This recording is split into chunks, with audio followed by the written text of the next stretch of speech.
Now, a hexagonal lamina of size 30 mm is resting on HP with one of its corners on VP and the surface inclined at an angle of 30 degrees with VP, and the diagonal passing through the corner which is in VP appears to be inclined at 45 degrees to HP. Draw the projections of the lamina. A lamina of 30 mm side is resting on HP with one of its corners on VP is resting on HP here. E dash F dash is the side which is resting on HP with one of its corners on VP. So we are making that all the corners on VP. But here what we have done is we have considered this in front of VP. That is only for the better understanding. Otherwise, if you are looking from the top view, now this line has to be here only. But for the sake of simplicity, we are considered this as in front of VP. But practically it should not be done like this, but it should be on the XY line. But here what happens when you are keeping it on the XY line, because what happens, E dash F dash is also on the XY line. So there will be a case of overlapping. So that is the reason why to have to understand we are keeping it some distance away from the vertical plane. But still the surface is perpendicular to HP. So obviously you are getting a line in the HP. Now, when you look from the front view, you can see it is all the sides are parallel to VP, so you are getting the true shape in the vertical plane. So you mark these points A dash, B dash, C dash, D dash, E dash, and F dash. So when you look from the top view, A, B, C, D is near to the observer; it is visible. And when you are looking from the E dash and F dash, which will going to be away from the observer, so you mark that point as small e and small f. Now, this is what we have shown in the two-dimensional analysis also, that when you look from the front view you have an hexagon. So we have written a hexagon such that one of the sides are resting on HP. So here it is F dash E dash, and for the practical simplicity we are considered the distance in front of VP for the surface when you look from the top view. So again ABCD is near to the observer, so it is visible, ABCD is visible, and E dash and F dash is away from the observer, so E and F becomes invisible. Now he says one of its corners on VP, so we are considering one of the corners on VP, and its surface makes an angle of 30 degrees with VP. Now we can see one of the surface is on one of the corners on vertical plane. So when you project it, you can see that that point will be on vertical plane, and the surface is inclined at 30 degrees to VP. So we can see that the surface inclination with respect to VP is can seen in HP, but still that surface is perpendicular to HP. So you are getting a line here. So this is a very typical case. That is what I was telling, that F dash and E dash and F and E both will going to be on the same line. So it becomes very clumsy, so that we will not be able to understand. So that is the reason why in the first case we have taken in front of VP. But now in the second position we can't do that, because one of the corners are resting on VP, and also the side has to rest on HP. So you can see here the side is resting on HP. So when you look from the front view, so this will go to be the projected hexagon, which is seen here. So that is the projected sign will going to be written here. So here, since it is the surface makes an inclination with respect to VP, so that inclination is seen in HP, because the entire hexagonal surface is perpendicular to HP. So we are getting a line in the HP. So the diagonal passing through the corner which is on VP now is the one which is parallel to, now this is inclined to HP or inclined to VP. So you are getting the apparent length of the diagonal, which will going to be, that is from A dash to D dash, will going to have the length which will going to be apparent, because AD is the diagonal which is passing through that. So that is, this is the diagonal what I am talking about, AD. So this diagonal AD is parallel to HP, but inclined to VP. Since it is inclined to VP, so you are getting the apparent length here. So that is what we are written here, apparent length in the diagonal. Now the diagonal passing through that corner which is in VP appears to be inclined at 45 degrees to HP. So what happens now is, since the diagonal which is in the apparent length, and also he says appears to be inclined at 45 degrees to HP. So since he says that it is the apparent inclination, because he says appears, so here in the apparent length. So now we need to check in the second position front view whether the diagonal is in true length or apparent length. Since the diagonal AD is inclined to VP in the second position top view, so obviously that length, which is that A dash D dash, which will going to be the diagonal, which will be in apparent length, but the inclination given is also apparent inclination, so we can transfer it directly. So rewrite the second position front view such that the diagonal is inclined at 45 degrees to HP. So you can see here, so this is the diagonal inclined at 45 degrees to HP. So there is no need to find out the beta inclination here, because already is given the beta inclination, and also the length is also apparent length. So there is no need for constructing the apparent inclination with respect to HP alpha. Now to this you have to draw a top view. You can, when you draw a vertical projectile from each of the endpoints of the third position front view, so that you will going to get the top position in the third position top view. So we can see that even in the third position top view, A is on the vertical plane.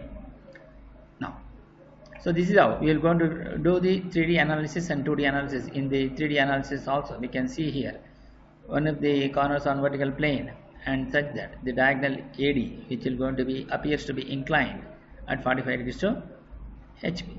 So this is the A double dash D double dash is the diagonal which is inclined at 45 degrees to HP. So this is how we can be analyze the 3D analysis. Now we will go to the problem solving using the sketchbook. In the sketchbook, first we will go to draw the XY line. Now first what we need to do is, first we are going to draw the hexagon first. So the hexagon is to be written only because that if you draw the XY line first, we will not be able to place the XY line. So first we are going to draw a horizontal line. Consider any point by using the compass. Set the radius as 30. Draw a circle of 30 mm radius, such that the horizontal line will going to intersect at this point and also at this point is on the diameter. So you mark that point as A dash and D dash, and with the same radius of 30 by using the compass, cut an arc on this side and also on this side. You mark this point as B dash and F dash. Similarly, with D dash as center, take the same radius of 30, cut an arc on this side and also on this side to mark these points as C dash and D dash. So then join A dash to B dash, B dash to C dash, C dash to D dash, D dash to E dash, E dash to F dash, and F dash to A dash with a dark line. Once you get the hexagon drawn, then you draw the XY line from here. First from here to here you draw this, and from here you draw the XY line with a thin line. Now mark X, VP, HP and Y here. So this will going to be the diagonal which is going to be in true length. So this is the diagonal which is parallel to VP. Since it is parallel to VP, so we are getting the true length. So it has to rest on vertical plane, but for the sake of understanding, for the simplicity, so we have taken some distance with respect to the vertical plane, and then draw a horizontal line, and then draw a vertical projector from each of the points from the front view. Draw a vertical projector from A dash and B dash F dash and C dash A dash and D dash to this line. So you are going to dot this line here. So once you look from the top view, ABCD is near to the observer, so it becomes visible. ABCD is visible, and similarly E dash and F dash is away from the observer, so it becomes invisible. Now in the second position, what he says is it is one of its corners on vertical plane. So consider any suitable distance at a convenient distance from the first position and mark this point in the XY line, and you mark that point as A. Since the surface is inclined at 30 degrees to VP, so that inclination can be seen in HP, since HP is below XY line, by using the protractor keeping the center at the A and measure an angle of 30 degrees below XY line and draw an inclined line. Now you measure the distance from A to D by using the compass. From A you cut an arc on this to get this point here. So this point you are going to mark that as D. Similarly, you measure the length from A to C with A as center, cut an arc on this, you mark this point as C and bracket E.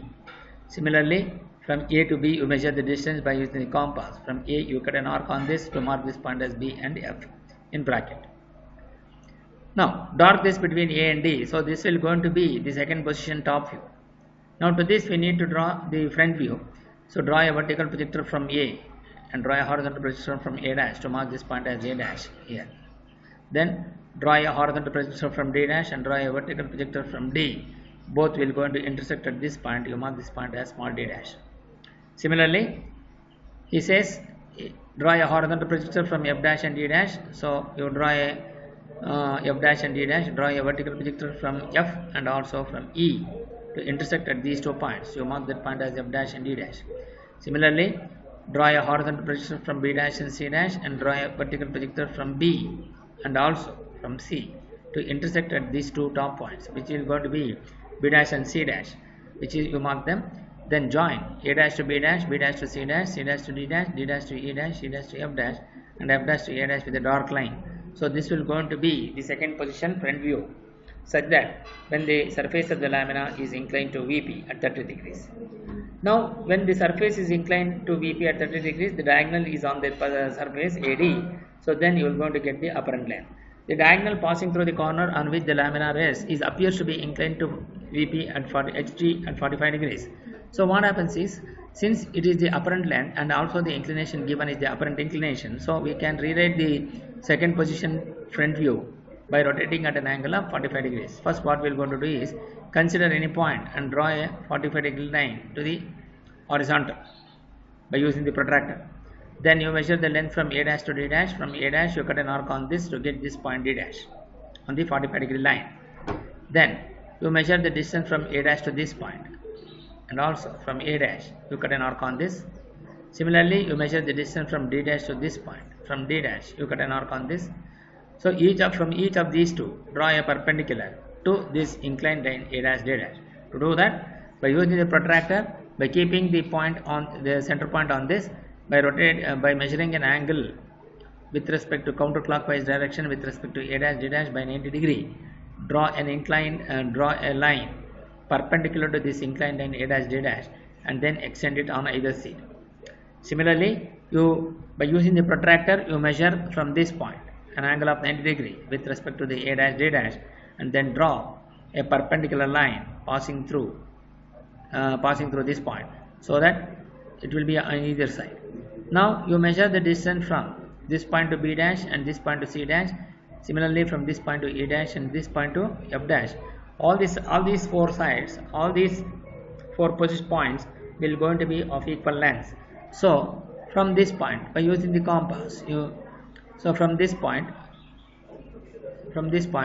you cut an arc on the top side and also on the bottom side, and you mark that point as b dash and f dash. Similarly, in the same center, that is from this center, take the same radius of whatever you have taken from this point to b dash and also whatever you have taken from this point to a dash. So with this as center, cut an arc on this vertical line and also from this point to this vertical line. So now we got all the 6 points. Then mark the points as a dash, b dash, c dash, d dash, e dash, and f dash. Then join a dash to b dash to c dash to d dash to e dash, e dash to f dash to a dash with a dark line. Once you get the third position front view, then to this we have to write the top view. Draw a vertical projector from a dash and draw a horizontal projector from a to intersect at this point. Similarly, draw a vertical projector from f dash and draw a horizontal projector from f to get this point here to intersect at this point and mark the point as f. Similarly, draw a vertical projector from b dash and draw a horizontal projector from b to intersect at this point. You mark this point as b. Similarly, draw a horizontal projector from C and E and draw a vertical projector from C dash and also from E dash to intersect at these 2 points C and E. Similarly, draw a horizontal projector from D and draw a vertical projector from D dash to intersect at this point. Mark the point as D. Then join A to B, B to C, C to D, D to E, E to F and F to A with the dark line. Now we need to check, so this is how we will be able to find the solution for the problem which has been given. So whether we have considered, now we will need to check whether all the conditions which was given in the problem is been addressed. So first he says a hexagonal lamina of 30 mm side is resting on one of its sides on HP, such that one side is resting on HP, such that the corner is on vertical plane, and such that the surface makes an angle of 30 degree with respect to VP, and the diagonal passing through the corner on which the lamina rests appears to be inclined to HP at 45 degrees. So since we have satisfied all the conditions hence given in the problem, hence the problem is